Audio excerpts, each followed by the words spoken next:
ಆಧುನಿಕ ಶಿಕ್ಷಣಕ್ಕೊಂದು ಪ್ರಭಾವಿ ವೇದಿಕೆ. ಜೈನ ಕಾಶಿ ಮೂಡಬಿದರೆಯಲ್ಲೊಂದು ಶಿಕ್ಷಣ ಕ್ರಾಂತಿಯ ಭೂಮಿಕೆ. ಹಲವು ವರ್ಷಗಳ ಸಾಧನೆಯ ನಿರಂತರ ಪರಿಶ್ರಮ, ಪರಿಪೂರ್ಣ ಪರಿಪಕ್ವತೆಯ ಸಮಾಗಮ. ಕಲ್ಲರಳಿ ಹೂವಾದ ಯಶೋಗಾಥೆಯ ಕಥನ, ಬಾಳ್ವೆಯೇ ಬೆಳಕೆಂಬ ಹಿನ್ನೆಲೆಯ ಶಿಕ್ಷಣಯಾನ. ಈ ಸಾಧನೆಯ ಬೆನ್ನೇರಿ ಸಾಧನೆ ಮಾಡಿದ ಜೋಡಿ ಹಕ್ಕಿ ಯುವರಾಜ್ ಜೈನ್, ರಶ್ಮಿತಾ ಯುವರಾಜ್ ಜೈನ್. ನಾನು 6th ಅಲ್ಲಿ ಫೇಲ್ ಆಗಿರ್ತಕ್ಕಂಥವನು, ಮ್ಯಾಥ್ಸ್ ಅಲ್ಲಿ 7th ಅಲ್ಲಿ ಬರುವಾಗ ಕ್ಲಾಸ್ ಅಲ್ಲಿ ನಾನು ಫಸ್ಟ್ ನನ್ನ ಜೀವನದಲ್ಲಿ ಒಂದು ಡಿಸಿಪ್ಲಿನ್ ಲೈಫ್ ಅಂತ ಅದು ನನಗೆ ಸಿದ್ಧವನ ಗುರುಕುಲ ಕೊಟ್ಟಿದೆ. ಯಾವಾಗ ತಿದ್ದಬೇಕು ಆವಾಗ ತಿದ್ದುವ ಕೆಲಸ ಮಾಡಿದ ಯಶೋಧರ್ ಅವರು ಹೇಳಿದ್ರು, ಇಲ್ಲ ನೀನು ಟೀಚಿಂಗ್ ಫೀಲ್ಡ್ ಅಲ್ಲಿ ಬೆಳೀತಿ ಅಂತ. ಅವರ ಆವತ್ತಿನ ಮಾತು ಇವತ್ತು ನನಗೆ ಬೆಳಿಲಿಕ್ಕೆ ಒಂದು ಅವಕಾಶ ಕೊಟ್ಟಿದೆ. 40ನೇ ದಿವಸದ ಮಗು ಅದು. ಅದನ್ನು ಬಿಟ್ಟು ಈ ಸಂಸ್ಥೆಗೆ ನನ್ನನ್ನು ನಾನು ತೊಡಗಿಸಿಕೊಳ್ಳಬೇಕಾದ ಅನಿವಾರ್ಯ ಇತ್ತು. ಒಂದು ಸಂದರ್ಭದಲ್ಲಿ ಎಲ್ಲ ಬ್ಯಾಂಕ್ ಅನ್ನು ಅಲೆದಾಡಿದೆ. ಈಗ ನಮ್ಗೆ ವ್ಯವಸ್ಥೆ ಆದ್ಮೇಲೆ ಎಲ್ಲಾ ಬ್ಯಾಂಕಿನವರು ಬರ್ತಾರೆ. ದುಡ್ಡು ಇಲ್ಲದಾಗ ನಮ್ಗೆ ಯಾವ ಬ್ಯಾಂಕ್ ಬರುವುದಿಲ್ಲ. ಯಾವತ್ತು ನಾವು ಇಟ್ಕೊಂಡಂತ ಏಮು ಬಾಕಿಯವರು ನಗಾಡೋ ರೀತಿಯಲ್ಲಿ ಇರ್ಬೇಕಂತ. ಜೀವನದಲ್ಲಿ ಒಂದು ಯಾರೇ ಒಬ್ಬ ಸಾಧನೆ ಮಾಡಬೇಕು ಅಂತ ಆದ್ರೆ ಅವನು ದುಡ್ಡು ಅವನಿಗೆ ಕೊಡುವುದಕ್ಕಿಂತ ದುಡ್ಡು ಮಾಡೋ ವಿದ್ಯೆಯನ್ನು ಹೇಳಿಕೊಡುವಂತದ್ದು ಕಾವಂದರು ಹೇಳುವಂತದ್ದು. 4 ಮಕ್ಕಳಿಂದ ಪ್ರಾರಂಭ ಆಗಿರ್ತಕ್ಕಂಥ ಕೋಚಿಂಗ್ ಒಂದು 2,000 ಮಕ್ಕಳ ಜೀವನಕ್ಕೆ ಒಂದು ಆದರ್ಶ ರೀತಿಯಲ್ಲಿ ಪಾಠ ಮಾಡುವಂತ ಅವಕಾಶ. ಜೀವನದಲ್ಲಿ ಸಾಧನೆ ಮಾಡ್ಲಿಕ್ಕೆ ಭಗವಂತ ನನಗೊಂದು ಮನುಷ್ಯ ರೂಪ ಕೊಟ್ಟಿದ್ದಾನೆ. ಟೀಕೆಗಳು ಸಾಯ್ತವೆ, ಕೆಲಸಗಳು ಉಳಿತದೆ.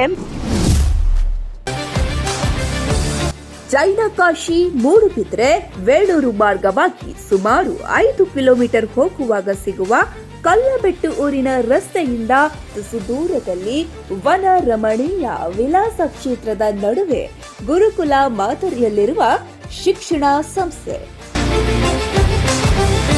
50 ಎಕರೆ ಹಸಿರ ಪ್ರದೇಶದ ನಡುವೆ 3 ಹಾಸ್ಟೆಲ್ಗಳು, 2 ಕಾಲೇಜ್ ಬಿಲ್ಡಿಂಗ್ಗಳು, ಸರ್ವ ರಕ್ಷಾ ಕಟ್ಟಡ, ರಾಜ ಸಭಾಂಗಣ, ಸಂತೃಪ್ತಿ ಹೆಸರಿನ ಸುಸಜ್ಜಿತ ಭೋಜನಾಲಯ, ಒಳಾಂಗಣ ಕ್ರೀಡೆಗೆ ವ್ಯವಸ್ಥೆ, ವಿಶಾಲ ಮೈದಾನ, ಸುಸಜ್ಜಿತ ವಾಚನಾಲಯ, ಧ್ಯಾನ ಮಂದಿರ, ಫುಡ್ ಕೋರ್ಟ್, ಕರ್ನಾಟಕ ರಾಜ್ಯದಾದ್ಯಂತ 2,500 ವಿದ್ಯಾರ್ಥಿಗಳು, ಎಲ್ಲವೂ ಚಿನ್ನ, ರನ್ನ, ವಿಭಿನ್ನ. ಶಿಕ್ಷಣ ಕ್ರಾಂತಿಯನ್ನ ಹುಟ್ಟಿಸಿದ ಸಂಸ್ಥೆ ಎಕ್ಸಲೆಂಟ್ ವಿದ್ಯಾಸಂಸ್ಥೆ. ನಮ್ಮ ಕರ್ಲಾ ವೀಕ್ಷಕರೆಲ್ಲರಿಗೂ ನಮಸ್ಕಾರ. ಜೈನ ಕಾಶಿಯಲ್ಲಿ ಶಿಕ್ಷಣದ ದುಂದುಬಿ ವಿಶೇಷ ಸಂಚಿಕೆಗೆ ತಮ್ಮೆಲ್ಲರಿಗೂ ಆತ್ಮೀಯವಾದ ಸ್ವಾಗತ. ನಾನು ಶ್ವೇತಾ ಎಸ್ ಜೈನ್. ಮೂಡಬಿದ್ರೆಯಲ್ಲಿ ಶಿಕ್ಷಣ ಕ್ಷೇತ್ರದಲ್ಲಿ ಹೊಸ ಕ್ರಾಂತಿಯನ್ನ ಹುಟ್ಟು ಹಾಕಿರುವಂತಹ ಮೂಡಬಿದ್ರೆಯ ಎಕ್ಸಲೆಂಟ್ ಕಾಲೇಜಿನ ಸಂಸ್ಥಾಪಕ ಅಧ್ಯಕ್ಷರಾದಂತಹ ಶ್ರೀಯುತ ಯುವರಾಜ್ ಜೈನ್ ಹಾಗೆ ಕಾರ್ಯದರ್ಶಿ ರಶ್ಮಿತಾ ಯುವರಾಜ್ ಜೈನ್ ನಮ್ಮ ಜೊತೆ ಇದ್ದಾರೆ. ಅವರನ್ನ ಕಾರ್ಯಕ್ರಮಕ್ಕೆ ಸ್ವಾಗತಿಸೋಣ. ಸರ್ ಹಾಗೆ ಮೇಡಮ್, ಕಾರ್ಯಕ್ರಮಕ್ಕೆ ಸ್ವಾಗತ. ನಮಸ್ತೆ. ಎಕ್ಸಲೆಂಟ್ ವಿದ್ಯಾಸಂಸ್ಥೆ ಇಂದು ದಕ್ಷಿಣೋತ್ತರ ಜಿಲ್ಲೆಯ ಅನೇಕ ವಿದ್ಯಾರ್ಥಿಗಳಿಗೆ ತನ್ನ ಭವಿಷ್ಯವನ್ನ ರೂಪಿಸುವಲ್ಲಿ ತೊಡಗಿಸುವಲ್ಲಿ ಯಶಸ್ವಿಯಾಗಿದೆ. ಈ ಭವಿಷ್ಯವನ್ನ ರೂಪಿಸುವ ಸಂದರ್ಭದಲ್ಲಿ ನಿಮ್ಮ ಜೀವನವನ್ನ ನೀವು ಹೇಗೆ ನೆನಪು ಮಾಡ್ಕೊಳ್ತೀರಾ ಸರ್? ಸಾಧನೆಗೆ ಅಸಾಧ್ಯವಾದದ್ದು ಯಾವುದೂ ಇಲ್ಲ. ಅಲ್ಲಿ ಸಾಧಿಸುವ ಛಲ ಬೇಕು. ನನ್ನ ಬಾಲ್ಯದ ನಾರವಿಯ ಹಳ್ಳಿಯ ಪರಿಸರ, ಮಧ್ಯಮ ವರ್ಗದವರ ಜೀವನ ಶೈಲಿ ಹಾಗೂ ಸರಕಾರಿ ಶಾಲೆ ಯಾವತ್ತೂ ನೆನಪಾಗುವಂಥದ್ದು 1ನೇ ಕ್ಲಾಸಿನ ಭೋಜ ಮಾಸ್ಟ್ರ ನನ್ನಲ್ಲಿ ಜೀವನದ ಪರಿವರ್ತನೆ. ಇದನ್ನು ನೋಡ್ತಾ ಇದ್ದರೆ ನನಗೆ 6ನೇ ಕ್ಲಾಸಲ್ಲಿ ಶಾರದಾ ಟೀಚರ್ ನನ್ನನ್ನು ನೆನಪಿಸಿಕೊಂಡದ್ದು ನನಗೆ ಯಾವತ್ತೂ ಜೀವನದಲ್ಲಿ ಸಾಧನೆಗೆ ಮಾರ್ಗವಾಗಿದೆ. ನಾನು 6ನೇ ಕ್ಲಾಸಲ್ಲಿ ಒಂದು ವಿಷಯದಲ್ಲಿ ಅನುತ್ತೀರ್ಣನಾಗಿದ್ದಾವಾಗ ನನ್ನ ಅಕ್ಕನವರ ಸಾಧನೆಯನ್ನು ಹೇಳಿ, ಅದೇ ರೀತಿ ಜೀವನದ ಪರಿಶ್ರಮದ ಬಗ್ಗೆ ಹೇಳಿ ನನ್ನನ್ನು ತಿದ್ದಿದ್ರು. ಆ ಒಂದು ತಿದ್ದಿದ ನನ್ನ ಬದಲಾವಣೆ 7ನೇ ಕ್ಲಾಸಲ್ಲಿ ಎಲ್ಲ ಸಬ್ಜೆಕ್ಟಲ್ಲಿ ಟಾಪ್ ಲೆವೆಲ್ ಬಂದು ಸ್ಕೂಲಲ್ಲಿ ಪ್ರಥಮ ಸ್ಥಾನವನ್ನು ಪಡೀಲಿಕ್ಕೆ ಆಯಿತು. ಇದು ನನ್ನ ಜೀವನದ ಮೊದಲ ರೀತಿಯ ಪ್ರೇರಣೆ ಆಯಿತು. ಅದರ ನಂತರ ನಾನು ನನ್ನ ಜೀವನವನ್ನು ಮುಂದುವರಿಸಿಕೊಂಡು ಹೋಗ್ತಾ ಇದ್ದೆ. ಹಾಗಾದ್ರೆ ನೀವು ಹೇಳ್ತೀರಾ ನಿಮ್ಮ ಯಶಸ್ಸಿನ ಹಿಂದೆ ತಂದೆ, ತಾಯಿ ಹಾಗೆ ಗುರುಗಳ ಪಾತ್ರ ಇದೆ ಅಂತ ಹೇಳಿ? ಖಂಡಿತ ಇದೆ. ತಂದೆ, ತಾಯಿ, ಗುರುಗಳು ಒಂದು ತ್ರಿಭುಜದ 3 ಭಾಗಗಳಾಗಿ ನಾವು ಯಾವತ್ತೂ ಜೀವನವನ್ನು ನಿರ್ವಹಿಸಲಿಕ್ಕೆ ಅವರ ಪ್ರೇರಣೆ ನಮ್ಗೆ ಯಾವತ್ತೂ ಕೂಡ ಮಾದರಿ ಆಗ್ತಾ ಉಂಟು. ವಿದ್ಯೆ ಕಲಿಸಿದ ಗುರುಗಳನ್ನು ಹಾಗೂ ಹೆತ್ತವರನ್ನು ನಾವು ಯಾವತ್ತೂ ಕೂಡ ಒಂದು ಒಳ್ಳೆ ರೀತಿಯಲ್ಲಿ ನಾವು ಗೌರವ ಕೊಟ್ಟರೆ ನಮ್ಮ ಜೀವನ ಯಾವತ್ತೂ ಸಫಲವಾಗಲಿಕ್ಕೆ ಸಾಧ್ಯತೆ ಉಂಟು. ಎಕ್ಸಲೆಂಟ್ ವಿದ್ಯಾಸಂಸ್ಥೆಯಲ್ಲಿ ಗುರುಕುಲ ಮಾದರಿಯಲ್ಲಿ ಶಿಕ್ಷಣವನ್ನ ಕೊಡ್ತೀರಾ. ಬೇರೆ ಬೇರೆ ಕಡೆಯಿಂದ ವಿದ್ಯಾರ್ಥಿಗಳು ಬರ್ತಾರೆ. ಈ ಒಂದು ಪರಿಕಲ್ಪನೆ ಹೇಗೆ ಬಂತು ಸರ್? ನನ್ನ ಬಾಲ್ಯದ ವಿದ್ಯಾಭ್ಯಾಸ ನಾರವಿಯಿಂದ ಉಜಿರೆ ಸಿದ್ಧವನ ಗುರುಕುಲಕ್ಕೆ ನಾನು PU ಮತ್ತು ಡಿಗ್ರಿ ವಿದ್ಯಾಭ್ಯಾಸಕ್ಕೆ ಹೋದೆ. ಅಲ್ಲಿಯ ಸಿದ್ಧವನ ಗುರುಕುಲದ ವ್ಯವಸ್ಥೆ, ಡಿಸಿಪ್ಲಿನ್ಡ್ ಲೈಫ್, ಬೆಳಿಗ್ಗೆಯಿಂದ ಪ್ರಾರಂಭ ಆಗಿ ಭಗವದ್ಗೀತೆಗಳೊಂದಿಗೆ ಭಜನೆಗಳೊಂದಿಗೆ ನನ್ನ ಜೀವನವನ್ನು ಹೇಗೆ ನಿರ್ವಹಣೆ ಮಾಡ್ಕೊಳ್ಬೇಕು ಅಂತ ಹೇಳುವಂಥ ಒಂದು ಶಿಕ್ಷಣ ನನ್ನನ್ನು ಪ್ರೊಫೆಸರ್ S ಪ್ರಭಾಕರ್ ಅವರು ಇರ್ಬೋದು, ಆಮೇಲೆ ಡಾಕ್ಟರ್ B ಯಶೋರ್ಮರ್ ಅವರು ಇರ್ಬೋದು, ಅಥವಾ ಉಜಿರೆಯ ಗುರುಗಳ ತಂಡ ಇರ್ಬೋದು, ಎಲ್ಲರೂ ನನ್ನನ್ನು ಪ್ರೇರೇಪಿಸುತ್ತಾ ಅಲ್ಲಿಯ BSc ವರೆಗಿನ ಡಿಸಿಪ್ಲಿನ್ಡ್ ಲೈಫ್ ನನ್ನ ಜೀವನವನ್ನು ಪರಿವರ್ತನೆ ಮಾಡ್ತಾ ಹೋಯಿತು. ಅದರ ನಂತರ ಮಂಗಳೂರು ವಿಶ್ವವಿದ್ಯಾನಿಲಯದಲ್ಲಿ ಫಿಸಿಕ್ಸ್ MSc ಸೇರಿದ ನಂತರ ಪ್ರೊಫೆಸರ್ ಪ್ರಕಾಶ್ P ಕರಾಟ್ ಅವರು ನನ್ನನ್ನು ಫಿಸಿಕ್ಸ್ನ ಒಬ್ಬ ಒಳ್ಳೆ ಉಪನ್ಯಾಸಕನಾಗಿ ಆಗುವ ಹಾಗೆ ಪ್ರತಿ ಹಂತದಲ್ಲೂ ನನ್ನನ್ನು ತಿದ್ದಿ ತೀಡಿದರು. ಅದರಿಂದಾಗಿ ನನಗೆ ಶ್ರೀಹರಿಕೋಟದಲ್ಲಿರ್ತಕ್ಕಂಥ ರಾಕೆಟ್ ಲಾಂಚಿಂಗ್ ಸ್ಟೇಷನಿಗೆ ಜೂನಿಯರ್ ಸೈಂಟಿಸ್ಟ್ ಆಗಿ ನನ್ನನ್ನು ಸೇರ್ಪಡೆಗೊಳ್ಳುವಂಥ ಅವಕಾಶ ಸಿಕ್ಕಿತ್ತು. ಆ ಟೈಮಲ್ಲಿ ಡಾಕ್ಟರ್ B ಯಶೋರ್ಮರ್ ಅವರು ನೀನು ಒಬ್ಬ ಉಪನ್ಯಾಸಕನಾಗಬೇಕು ಅಂತ ಉಜಿರೆಗೆ ಕರೆಸಿ ನನ್ನನ್ನು ಪ್ರೇರೇಪಿಸಿದ್ದರಿಂದ ನಾನು ಇವತ್ತು ಈ ಶಿಕ್ಷಣ ಸಂಸ್ಥೆ ಕಟ್ಟಲಿಕ್ಕೆ ಅವರ ಪ್ರೇರಣೆ ಈ ರೀತಿಯ ಮಾರ್ಗವಾಯಿತು ಅಂತ ನಾನು ಹೇಳಲಿಕ್ಕೆ ಇಚ್ಛೆಪಡ್ತೇನೆ. ಇದೆಲ್ಲವುಗಳೊಂದಿಗೆ ನಾನು ಕಲಿತ ಗುರುಕುಲ ಶಿಕ್ಷಣ ಮುಂದಿನ ಜನಾಂಗದ ವಿದ್ಯಾರ್ಥಿಗಳಿಗೂ ಸಿಗ್ಲಿ ಅಂತ ಕಾರಣಕ್ಕೋಸ್ಕರ ಎಕ್ಸಲೆಂಟ್ ಗುರುಕುಲ ರೀತಿಯ ಶಿಕ್ಷಣ ಸಂಸ್ಥೆ ಹುಟ್ಟಿತ್ತು. ಓಕೆ, ಸರಿ. ಹಾಗಿದ್ರೆ ನೀವು ಉಜಿರೆಯಲ್ಲಿ ಉಪನ್ಯಾಸಕರಾಗಿ ಸೇರಿದ್ರಿ, ಅಲ್ಲಿಂದ ಮೂಡುಬಿದ್ರೆಗೆ ಬಂದಿದ್ದು ಹೇಗೆ? ಉಜಿರೆಯಲ್ಲಿ ಉಪನ್ಯಾಸಕನಾಗಿರುವಾಗ ಪ್ರೊಫೆಸರ್ S ಪ್ರಭಾಕರ್ ಅವರ ಒಂದು ಮಾತಿನಂತೆ ಅಲ್ಲಿಯ ಕೋಚಿಂಗ್, ಎಕ್ಸಲೆಂಟ್ ಕೋಚಿಂಗ್ ಸೆಂಟರ್ ಪ್ರಾರಂಭ ಆಯಿತು. ಆ ಸಂದರ್ಭಗಳಲ್ಲಿ ಮೂಡುಬಿದಿರೆ ಜೈನ ಪದವಿ ಪೂರ್ವ ಕಾಲೇಜಿಗೆ ವಿಜ್ಞಾನ ವಿಭಾಗಕ್ಕೆ ಉಪನ್ಯಾಸಕರ ಕೊರತೆ ಇತ್ತು. ಅದನ್ನು ಯಶೋರ್ಮರು ಮತ್ತು ಪ್ರೊಫೆಸರ್ S ಪ್ರಭಾಕರ್ ಅವರ ಮುಖಾಂತರ ಕೇಳಿಕೊಂಡಾಗ ಅವರ ಅನುಮೋದನೆಯೊಂದಿಗೆ ನಾನು ಮೂಡುಬಿದ್ರಿಗೆ ಜೈನ ಪದವಿ ಪೂರ್ವ ಕಾಲೇಜಿಗೆ ಉಪನ್ಯಾಸಕನಾಗಿ ಬರಲು ಒಪ್ಪಿಕೊಂಡೆ. ಆ ಸಂದರ್ಭದಲ್ಲಿ ಉಜಿರೆಯಲ್ಲಿ ಕೋಚಿಂಗ್ ಸೆಂಟರ್ ನಡೀತಾ ಇತ್ತು. ಮೂಡುಬಿದಿರೆಯಲ್ಲಿ ಬಂದು ಉಪನ್ಯಾಸಕನಾಗಿ ಸೇರಿದ ಮೇಲೆ ಮೂಡುಬಿದಿರೆಯಲ್ಲಿ ಕೂಡ ಎಕ್ಸಲೆಂಟ್ ಕೋಚಿಂಗ್ ಸೆಂಟರ್ನ ಒಂದು ಪ್ರಾರಂಭವಾಯಿತು. ಈ ರೀತಿ ಎರಡೂ ಕಡೆ ಒಂದು ಕೋಚಿಂಗ್ ಸೆಂಟರ್ ಅನ್ನು ನಿರ್ವಹಿಸುವ ಜವಾಬ್ದಾರಿ ಈ ಸಂದರ್ಭದಲ್ಲಿ ನನಗೆ ಒದಗಿ ಬಂತು. ಓಕೆ, ಉಜಿರೆಯಿಂದ ಮೂಡುಬಿದ್ರೆಯಿಂದ ಉಜಿರೆ ನೀವು ಪ್ರತಿದಿನವೂ ಜರ್ನಿ ಮಾಡ್ತಾ ಇದ್ರಿ. ಸೊ ಇರುವ 24 ಗಂಟೆಯಲ್ಲಿ ಇದನ್ನ ನೀವು ಹೇಗೆ ಮ್ಯಾನೇಜ್ ಮಾಡ್ತಾ ಇದ್ರಿ ಅಂತ? ನನ್ನ ಗುರುಗಳು ಹೇಳಿದ ಮಾತು ನೆನಪು ಬರ್ತದೆ. ಯಾವತ್ತೂ ಕನಸುಗಳು ಆಲೋಚನೆ ಆಗಬೇಕು, ಆಲೋಚನೆಗಳು ಕ್ರಿಯೆಯಾಗಿ ಪರಿವರ್ತನೆ ಆಗಬೇಕು. ಇದೇ ಯಶಸ್ಸಿನ ಸೂತ್ರ ಅಂತ. ಉಜಿರೆಯಿಂದ ಮೂಡುಬಿದ್ರಿ ಕಡೆಗೆ ಬಂದ ನಂತರ 2003ರಲ್ಲಿ ನಮ್ಮ ಮದುವೆ ಆಯಿತು. ಉಜಿರೆ ಮತ್ತು ಮೂಡುಬಿದ್ರಿ ಎರಡೂ ಕಡೆ ಕೋಚಿಂಗಲ್ಲೂ ನಡೆಸಲು ನನಗೆ ಇದು ಅನುಕೂಲ ಆಯಿತು. ನಮ್ಮ ರಶ್ಮಿತಾ ಅವರು ಒಂದು ಕಡೆಯ ಕೋಚಿಂಗ್ನ ಜವಾಬ್ದಾರಿ ನಮ್ಮಿಬ್ಬರಲ್ಲಿ ನಾವು ಹಂಚಿಕೊಳ್ತಾ ಇದ್ದೆವು. ಉಜಿರೆಯಲ್ಲಿ ನಾನಿದ್ರೆ ಮೂಡುಬಿದ್ರೆಯಲ್ಲಿ ಅವರು ಇರ್ತಿದ್ರು, ಮೂಡುಬಿದ್ರೆಯಲ್ಲಿ ಅವರಿದ್ದರೆ ಉಜಿರೆಯಲ್ಲಿ ನಾನಿರ್ತಿದ್ದೆ. ಈ ಥರದ ಯೋಚನೆಯಿಂದ ನಮ್ಮ ಎರಡೂ ಕಡೆಯ ಕೋಚಿಂಗ್ ಸುಮಾರು 2000 ವಿದ್ಯಾರ್ಥಿಗಳಿಂದ ಒಂದು 2500 ವಿದ್ಯಾರ್ಥಿಗಳೊಂದಿಗೆ ಒಂದು 75 ಉಪನ್ಯಾಸಕರ ತಂಡ ಈ ಥರದಲ್ಲಿ ಎರಡೂ ಕಡೆಯ ಕೋಚಿಂಗ್ ಮತ್ತು ಕಾಲೇಜಿನ ಜವಾಬ್ದಾರಿ ನಡ್ಕೊಂಡು ಹೋಗ್ತಾ ಇತ್ತು.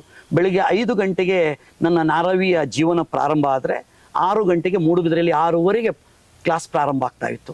6:30ಯಿಂದ 8:00ವರೆಗೆ ಮೂಡುಬಿದ್ರೆ ಕ್ಲಾಸ್, 8:00ವರೆಯಿಂದ ಜೈನ್ ಕಾಲೇಜು, ಮಧ್ಯಾಹ್ನ 3:00ವರೆಗೆ ಮೂಡುಬಿದ್ರೆಯಿಂದ ಉಜಿರೆಗೆ ಬೈಕ್ ಜರ್ನಿ, ಅಲ್ಲಿ 4:00ವರೆಯಿಂದ ಸುಮಾರು 8:00 ಗಂಟೆ ರಾತ್ರಿವರೆಗೆ ಉಜಿರೆಯಲ್ಲಿ ಕ್ಲಾಸ್, ರಾತ್ರಿ 8:00ವರೆಗೆ ಅಲ್ಲಿಂದ ಹೊರಟ್ರೆ ನಾರವಿಗೆ ಪಯಣ.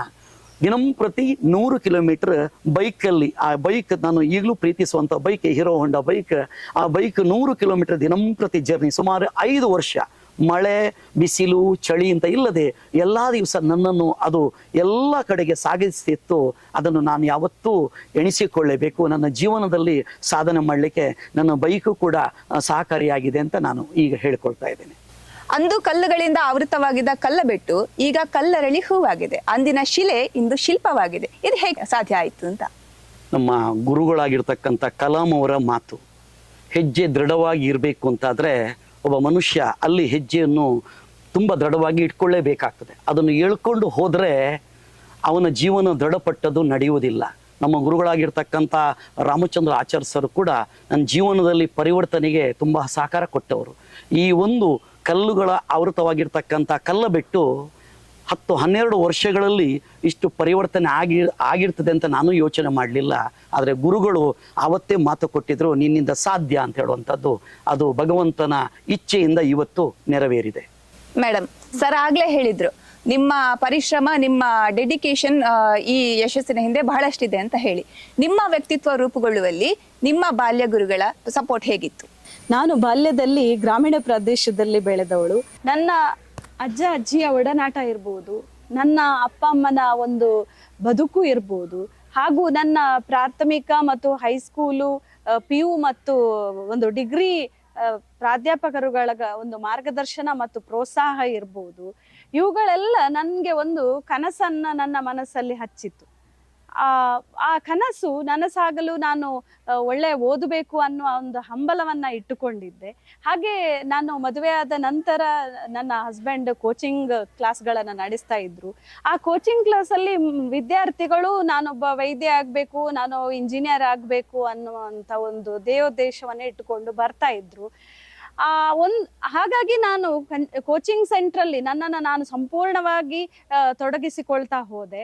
ಅದು ಯಾವುದು ಕೆಲಸ ಏನು ಅಂತ ನಾನು ನೋಡದೆ, ಇವಾಗ ಒಂದು ಪ್ಯಾಂಪ್ಲೆಟ್ ಹಾಕುವುದು ಇರ್ಬೋದು ಅಥವಾ ಫ್ಲಕ್ಸ್ ಏನು ಅದರಲ್ಲಿ ಒಂದು ಆ ಕೋಚಿಂಗ್ ಅಂತ ಹೇಳಿಕೊಂಡು ಏನೆಲ್ಲ ಬರ್ತದೆ, ಅಥವಾ ಒಂದು ಏನಿಲ್ಲ ಯಾರು ಇಲ್ಲದಿದ್ರೆ ಒಂದು ಕ್ಲಾಸ್ ಅನ್ನು ಶುಚಿ ಮಾಡುವಂಥದ್ದು ಇರ್ಬೋದು, ಮತ್ತೆ ಲೆಕ್ಚರ್ಸ್ಗಳ ವ್ಯವಸ್ಥೆ ಮಾಡುವುದು ಇರ್ಬೋದು, ಅಥವಾ ಮಕ್ಕಳಿಗೊಂದು ಫಾಲೋ ಅಪ್ ಕ್ಲಾಸ್ಗಳನ್ನ ತಗೊಳ್ಳುವಂಥದ್ದು ಇರ್ಬೋದು, ಇವುಗಳನ್ನೆಲ್ಲ ನಾನು ನಿಭಾಯಿಸ್ತಾ ಇದ್ದೆ. ನಾನು ವೈದ್ಯಳಾಗಬೇಕು ಅನ್ನುವ ಕನಸು ಕಂಡವಳು, ಆದರೆ ಕಾರಣಾಂತರಗಳಿಂದ ನನಗೆ ವೈದ್ಯ ಆಗ್ಲಿಕ್ಕೆ ಆಗ್ಲಿಲ್ಲ. ಆದ್ರೆ ಅಲ್ಲಿ ಬಂದು ವಿದ್ಯಾರ್ಥಿಗಳು ಒಂದು ಒಳ್ಳೆಯ ಸ್ಕೋರ್ ತಗೊಳ್ಳುವುದರೊಂದಿಗೆ ವೈದ್ಯರಾಗುವುದನ್ನು ಕಂಡು ನಾನು ತುಂಬಾ ತೃಪ್ತಿ ಪಟ್ಟುಕೊಂಡೆ. ಹಾಗೆ ಕಾಲೇಜಿನ ಒಂದು ಟೀಮ್ ಕೂಡ ನಮ್ಮಲ್ಲಿ ಒಂದು ಒಳ್ಳೆ ರೀತಿಯಲ್ಲಿ ಉಪನ್ಯಾಸಕರುಗಳ ತಂಡ ಒಂದು ಇರುವುದರಿಂದ ವಿದ್ಯಾರ್ಥಿಗಳಿಗೆ ತುಂಬ ಒಂದು ಒಳ್ಳೆಯ ಗುಣಮಟ್ಟದ ಶಿಕ್ಷಣವನ್ನು ಕೊಡಲಿಕ್ಕೆ ಕೂಡ ಆ ಒಂದು ಟೀಮ್ ನಮಗೆ ಸಹಕಾರಿಯಾಯಿತು. ಹಾಗೆ ಅದೆಷ್ಟೋ ವಿದ್ಯಾರ್ಥಿಗಳನ್ನು ನಾವು ವೈದ್ಯರಾಗಿ, ಇಂಜಿನಿಯರ್ಗಳನ್ನಾಗಿ, CA ಗಳನ್ನಾಗಿ ಮಾಡಿಕೊಂಡಿರುವಂತ ಒಂದು ಆತ್ಮತೃಪ್ತಿ ನಮಗಿದೆ. ಆ ರೀತಿ ನನ್ನ ಕನಸು ನನಸಾಯ್ತು ಅಂತ ಹೇಳ್ಬೋದು. ಮ್ಯಾಮ್, 12 ವರ್ಷಗಳ ಹಿಂದೆ ಈ ಒಂದು ಪ್ರದೇಶ ಕಲ್ಲುಗಳಿಂದ ಆವೃತವಾಗಿತ್ತು. ನಿಮ್ಮ ಯಜಮಾನರು ಈ ಒಂದು ಪ್ರದೇಶದಲ್ಲಿ ಶಿಕ್ಷಣ ಸಂಸ್ಥೆಯನ್ನ ಕಟ್ಟಬೇಕು ಅನ್ನುವಂತಹ ಒಂದು ನಿರ್ಧಾರವನ್ನ ಕೂಡ ಮಾಡ್ತಾರೆ. ಆ ನಿರ್ಧಾರ ನಿಮಗೆ ಭಯವನ್ನ ಹುಟ್ಟಿಸ್ಲಿಲ್ವಾ? ಸಾಮಾನ್ಯವಾಗಿ ಮಹಿಳೆಗೆ ಒಂದು ದೊಡ್ಡ ಮಟ್ಟದ ಬಂಡವಾಳ ಹಾಕಿ ಯಾವುದೇ ಒಂದು ಉದ್ದಿಮೆಯನ್ನು ಸ್ಟಾರ್ಟ್ ಮಾಡುವಾಗ ತುಂಬಾ ಭಯ ಇರ್ತದೆ. ಹಾಗೆ ನನಗೆ ಆ ರೀತಿಯ ಭಯ ಕಾಡಿತ್ತು. ಆದ್ರೆ ಈ ಕಲ್ಲಬೆಟ್ಟು ಪರಿಸರ ನಮಗೆ ಎಷ್ಟೊಂದು ಆಹ್ಲಾದಕರ ವಾತಾವರಣವನ್ನು ಕೊಟ್ಟಿತ್ತು ಅಂತ ಹೇಳಿದ್ರೆ, ಇವತ್ತು ಒಂದು ಭಾರಿ ಒಳ್ಳೆಯ ಕ್ಯಾಂಪಸ್ ಅನ್ನು ನಾವಿಲ್ಲಿ ಒಂದು ವ್ಯವಸ್ಥಿತ ರೂಪವಾಗಿ ಮಾಡುವಲ್ಲಿ ಸಹಕಾರಿಯಾಯಿತು ಅಂತ ಹೇಳಿಕೊಂಡು, ಈ ಕಲ್ಲಿನಲ್ಲಿ ಆವೃತವಾದ ಒಂದು ಕಲ್ಲಬೆಟ್ಟು ಪರಿಸರದಲ್ಲಿ ನಾವು ಒಂದು ಶಿಕ್ಷಣ ಕಟ್ಟಡಗಳನ್ನು ಕಟ್ಟುವಂಥದ್ದು ನಿಜವಾಗಿಯೂ ತುಂಬಾ ಕಷ್ಟಕರವಾಗಿತ್ತು.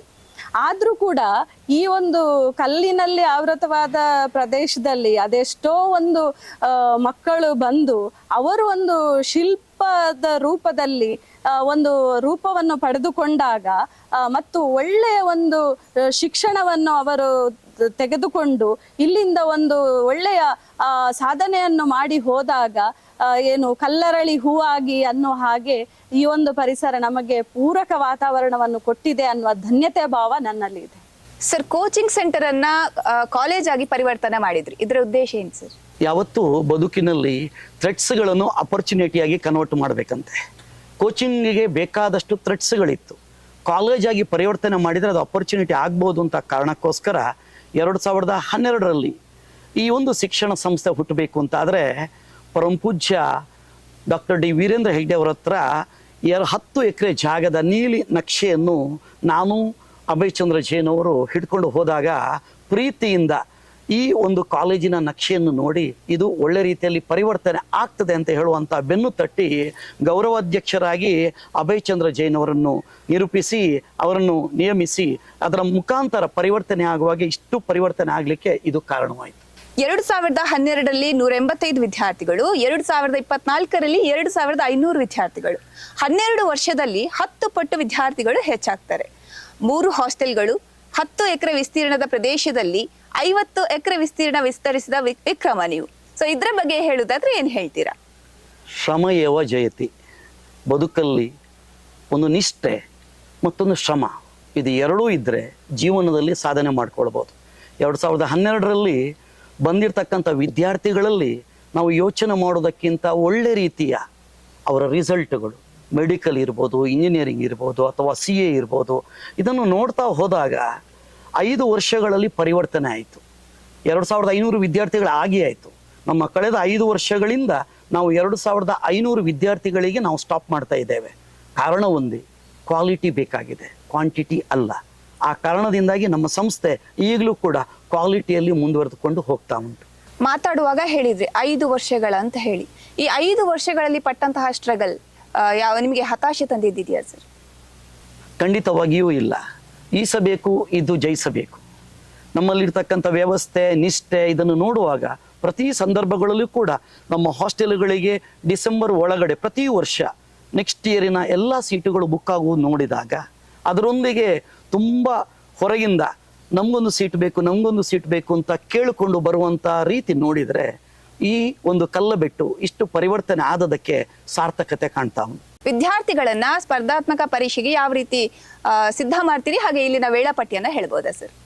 ಎಕ್ಸಲೆಂಟ್ ಶಿಕ್ಷಣ ಸಂಸ್ಥೆ ಗುರುಕುಲ ರೀತಿಯಲ್ಲಿ ಪರಿವರ್ತನೆ ಆದದ್ರಿಂದ ಬೆಳಿಗ್ಗೆ 5 ಗಂಟೆಯಿಂದ ರಾತ್ರಿ 11 ಗಂಟೆವರೆಗೆ ಇರ್ತಕ್ಕಂಥ ವ್ಯವಸ್ಥೆಯಲ್ಲಿ ಡಿಸಿಪ್ಲಿನ್ಡ್ ಲೈಫ್, ಇಲ್ಲಿರ್ತಕ್ಕಂಥ SWಗಳು ಇರ್ಬೋದು, ಟೀಚರ್ಸ್ ಇರ್ಬೋದು, ನಾನ್ ಟೀಚಿಂಗ್ ಇರ್ಬೋದು, ಉಪನ್ಯಾಸಕ ವರ್ಗ ಇರ್ಬೋದು, ಪ್ರತಿಯೊಬ್ಬರೂ ಕೂಡ ತನಗೆ ಕೊಟ್ಟಿರ್ತಕ್ಕಂಥ ಜವಾಬ್ದಾರಿಯನ್ನು ಪ್ರೀತಿಯಿಂದ ಮಾಡಿಕೊಂಡು ಹೋಗೋದ್ರಿಂದ ಇಲ್ಲಿಯ ಎಲ್ಲ ವ್ಯವಸ್ಥೆಗಳು, ರಿಸಲ್ಟ್ಗಳು ಕೂಡ ತುಂಬ ಚಂದ ರೀತಿಯಲ್ಲಿ ನಡ್ಕೊಂಡು ಹೋಗ್ತಾ ಉಂಟು. ಎಕ್ಸಲೆಂಟ್ ಶಿಕ್ಷಣ ಸಂಸ್ಥೆಯಲ್ಲಿ ಪಾಠದೊಂದಿಗೆ ಆಟ ಎಲ್ಲವನ್ನೂ ಕೂಡ ನಿಭಾಯಿಸಿಕೊಂಡು ಅವರಿಗೆ ಆಧುನಿಕ ಶಿಕ್ಷಣ ಮತ್ತು ಹಿಂದಿನ ಋಷಿಮುನಿಗಳು ಕೊಟ್ಟಿರ್ತಕ್ಕಂಥ ವ್ಯವಸ್ಥೆ, ಇದು ಎರಡನ್ನೂ ಮುನ್ನಡೆಸಿಕೊಂಡು ಹೋದರೆ ಒಂದು ಜೀವನ ಯಾವತ್ತೂ ಕೂಡ ನಮ್ಮ ಯೋಚನೆ ಇರ್ತಕ್ಕಂಥದ್ದು ಪ್ರಪಂಚದ ಮೂಲೆಯಲ್ಲಿ ಎಲ್ಲಿಯೂ ಹೋಗಲಿ ನಮ್ಮ ಮಕ್ಕಳು ಬದುಕಿ ಒಳ್ಳೆ ರೀತಿಯಲ್ಲಿ ಬಾಳಬೇಕು ಅಂತ ಹೇಳುವಂಥದ್ದು ಇದು ನಡೀತಾ ಉಂಟು. ಮೇಡಮ್, 12 ವರ್ಷದ ಪ್ರಯಾಣದಲ್ಲಿ ಜೊತೆಗೆ ನಡೆದವರು ನೀವು. ಈ ವ್ಯವಸ್ಥೆ ಬಗ್ಗೆ ಹೇಳುದಾದ್ರೆ ಏನ್ ಹೇಳ್ತೀರಾ ಮ್ಯಾಮ್?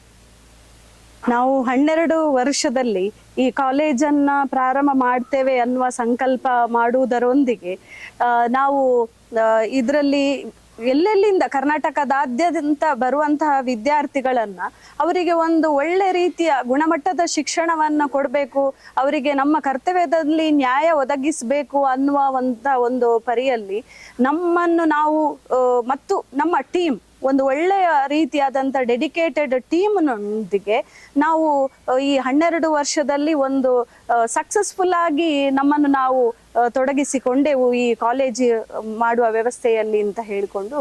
ಓಕೆ, ಒತ್ತಡವನ್ನ ಹೇಗೆ ನಿಭಾಯಿಸಿದ್ರಿ ನೀವು?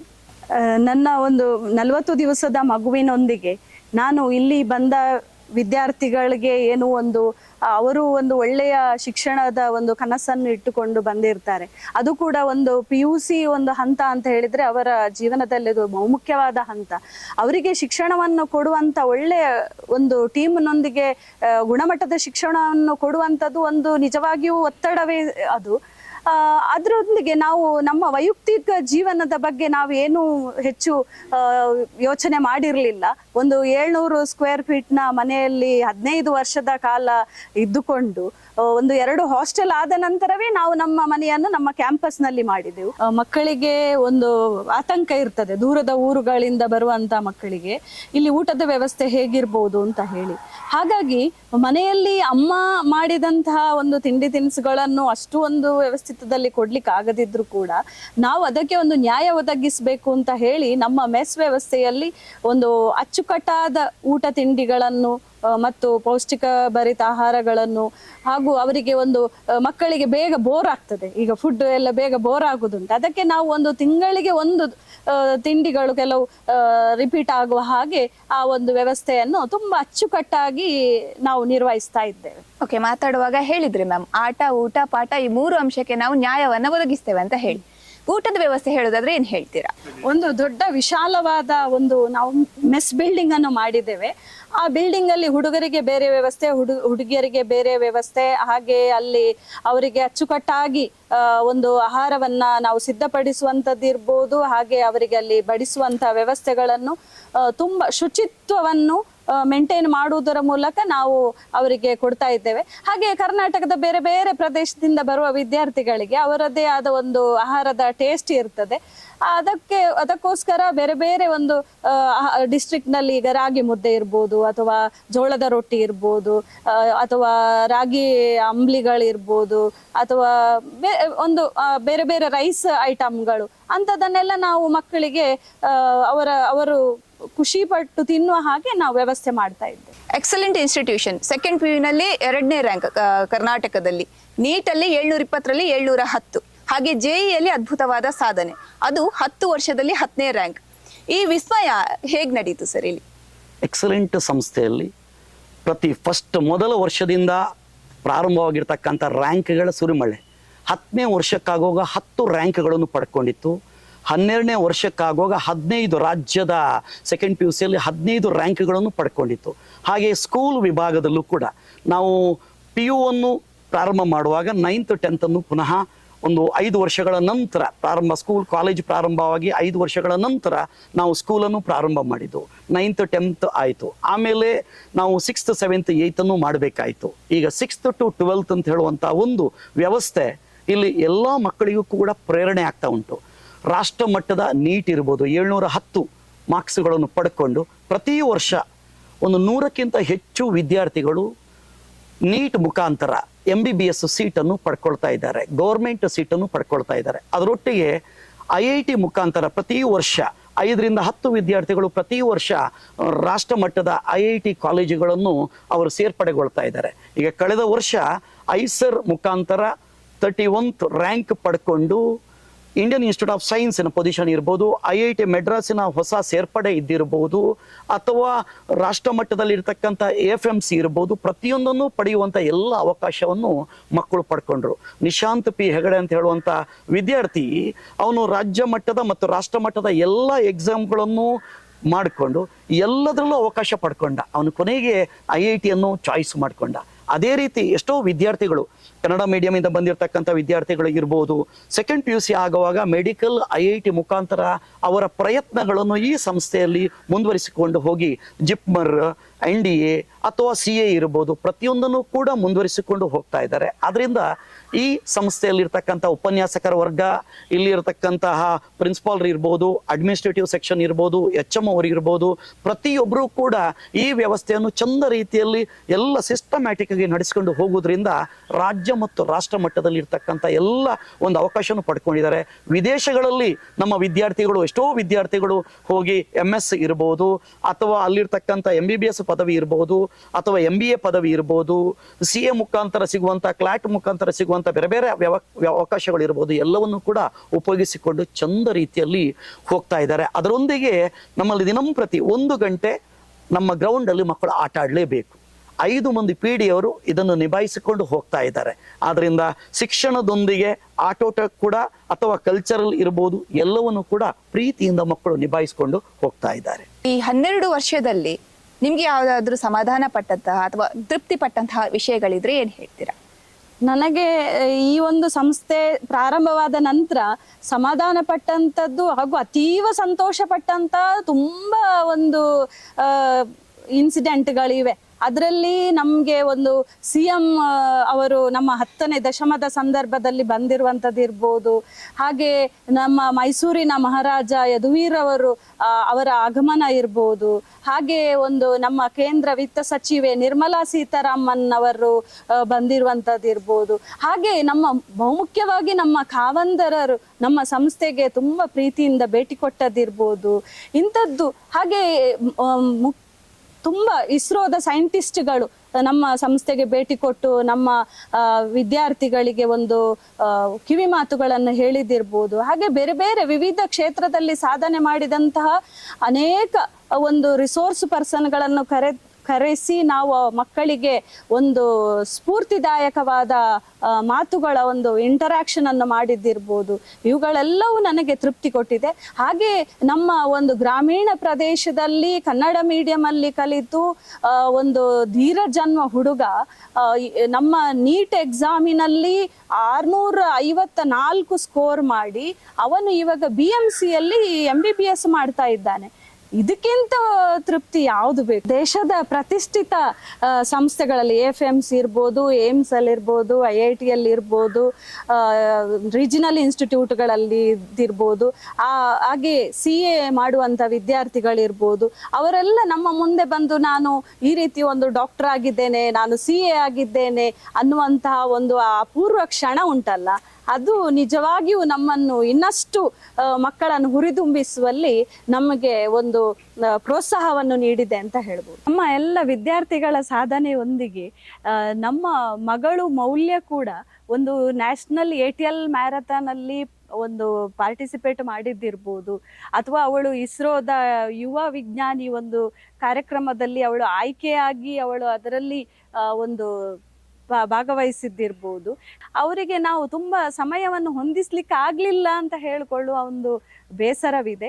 ಇನ್ನು ನನ್ನ ಮಗನ ಮನ್ವಿತ್ ರಾಜ್, ಅವನು ಕೂಡ ಹಾಗೆ ಒಂದು ಕ್ರೀಡೆಯಲ್ಲಿ ತುಂಬ ಆಸಕ್ತಿ ಅವನಿಗೆ. ಅವನ ಕ್ರೀಡಾ ಸಾಧನೆ ಇರ್ಬೋದು, ಅವನ ಒಂದು ಶೈಕ್ಷಣಿಕ ವಿಷಯದಲ್ಲಿ ಅವನು ತೊಡಗಿಸಿಕೊಳ್ಳುವಂಥದ್ದು ಇರ್ಬೋದು. ಇದು ನನಗೆ ಒಬ್ಬ ತಾಯಿಯಾಗಿ ತುಂಬ ತೃಪ್ತಿಯನ್ನು ಕೊಟ್ಟಿದೆ. ಓಕೆ, ಇನ್ನೊಂದು ಆಶ್ಚರ್ಯ ಅಂತ ಹೇಳಿದ್ರೆ, ನೀವು ಕಾಲೇಜನ್ನ PU ಅನ್ನ ಕಟ್ತೀರಿ, ಡಿಗ್ರಿ ಕಾಲೇಜನ್ನ ಕಟ್ಟೋದಿಲ್ಲ. ನೀವು LKG to 10th CBSE ಸ್ಕೂಲನ್ನು ಸ್ಟಾರ್ಟ್ ಮಾಡ್ತೀರಾ. ಇದರ ಉದ್ದೇಶ ಏನು ಸರ್? ಯಾವತ್ತೂ ಕೂಡ ಮಕ್ಕಳಿಗೆ ಮಾರ್ಕ್ಸ್ಗಿಂತ ನಾಲೆಜ್ ತುಂಬ important.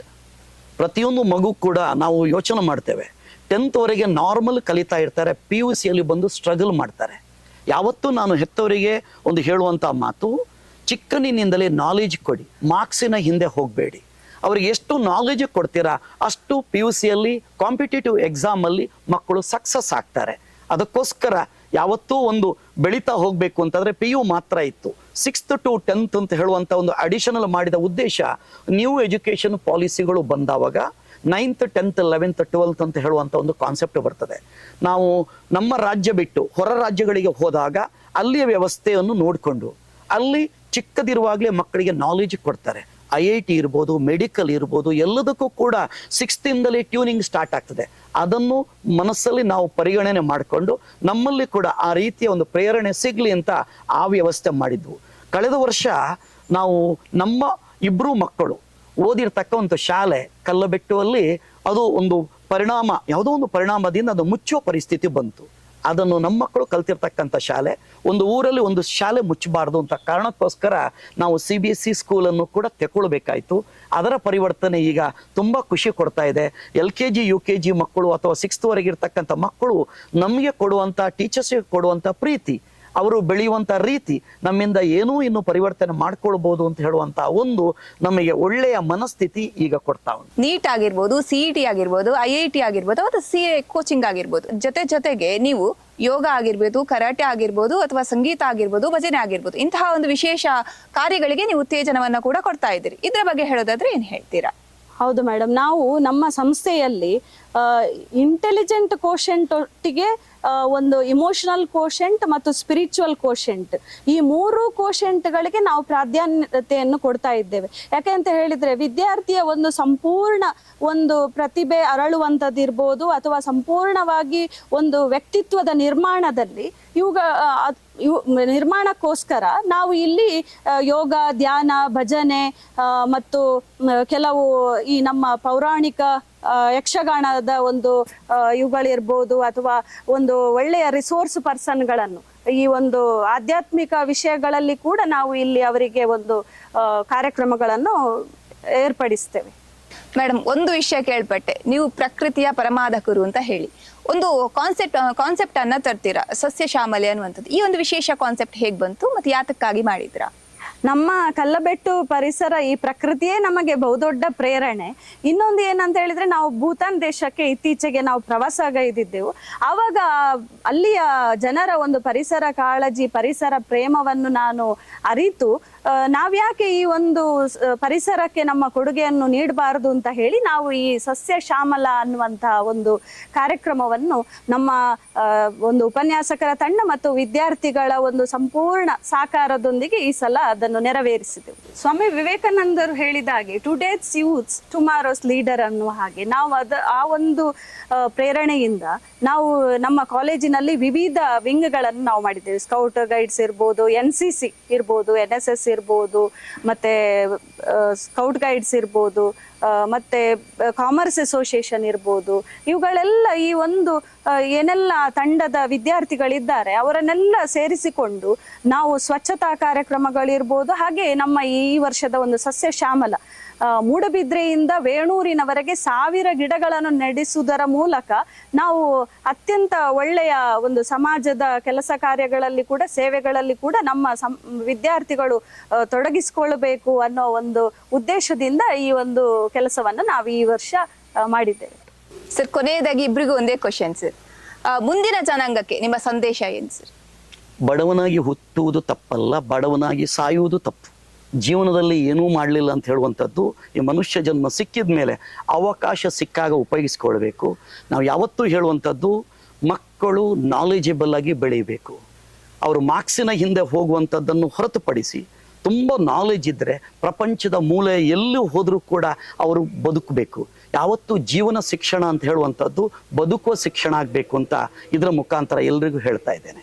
Today's children tomorrow citizen ಅನ್ನುವ ಹಾಗೆ ನಾವು ಇಲ್ಲಿ ಅವರು ಮಕ್ಕಳು ಪರಿಪೂರ್ಣವಾಗಿ ನಾಲೆಜ್, ಆಟಿಟ್ಯೂಡ್, ಸ್ಕಿಲ್ ಈ ಮೂರನ್ನು ಅವರು ಸಮರ್ಪಕವಾಗಿ ಅವರ ವ್ಯಕ್ತಿತ್ವದಲ್ಲಿ ಅವರು ಕರಗತ ಮಾಡಿಕೊಂಡಾಗ ನಿಜವಾಗಿಯೂ ಅವರು ಒಂದು ಸಮಾಜಕ್ಕೆ ಆಸ್ತಿಯಾಗಿ ಅವರ ವೈಯಕ್ತಿಕ ಜೀವನ ಇರ್ಬೋದು, ಸಾಮಾಜಿಕ ಜೀವನ ಇರ್ಬೋದು, ಅಥವಾ ಅವರ ಒಂದು ಪ್ರೊಫೆಷನ್ ಇರ್ಬೋದು, ಇದರಲ್ಲಿ ಅವರು ಸಂಪೂರ್ಣವಾಗಿ ಅವರೊಂದು ಯಶಸ್ಸನ್ನು ಸಾಧಿಸಬಹುದು.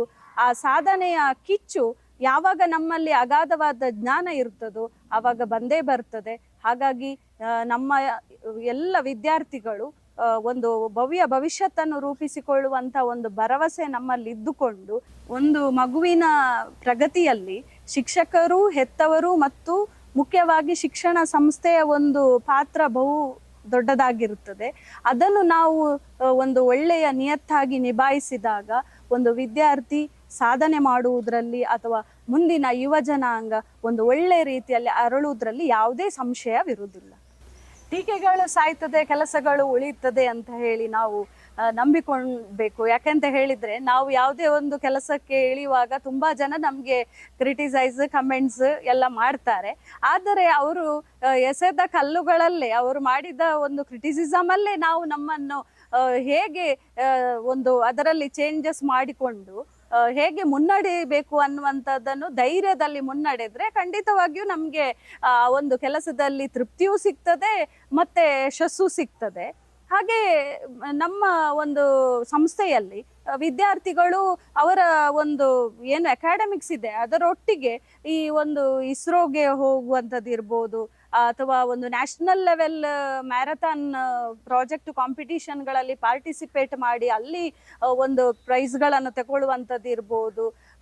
ಪ್ರಾಯೋಗಿಕವಾಗಿ ಅವರು ಬೇರೆ ಬೇರೆ ಒಂದು ಅನ್ವೇಷಣೆಗಳನ್ನು ಮಾಡಿಕೊಂಡು ಒಂದು ಸಾಧನೆ ಮಾಡುವಂಥದ್ದು ಇರ್ಬೋದು. ನಮ್ಮ ಈಗ ಒಬ್ಬ ಹುಡುಗ ರಾಹುಲ್ ಅನ್ನುವವನು ನ್ಯಾಷನಲ್ ಒಂದು ಕಾಂಪಿಟಿಷನ್ ಅಲ್ಲಿ ಪಾರ್ಟಿಸಿಪೇಟ್ ಮಾಡ್ತಾ ಇದ್ದಾನೆ. ಅವನದೇ ಒಂದು ಸ್ವಂತ ಪ್ಲಾನ್, ಅದು ತುಂಬಾ ಒಳ್ಳೇದಿದೆ. ನಿಜವಾಗಿಯೂ ಅದು ನಮ್ಮ ಒಂದು ದೊಡ್ಡ ಅನ್ವೇಷಣೆ ಆಗ್ಬೋದು ಅನ್ನುವಂಥ ಒಂದು ನಂಬಿಕೆ ನನಗಿದೆ.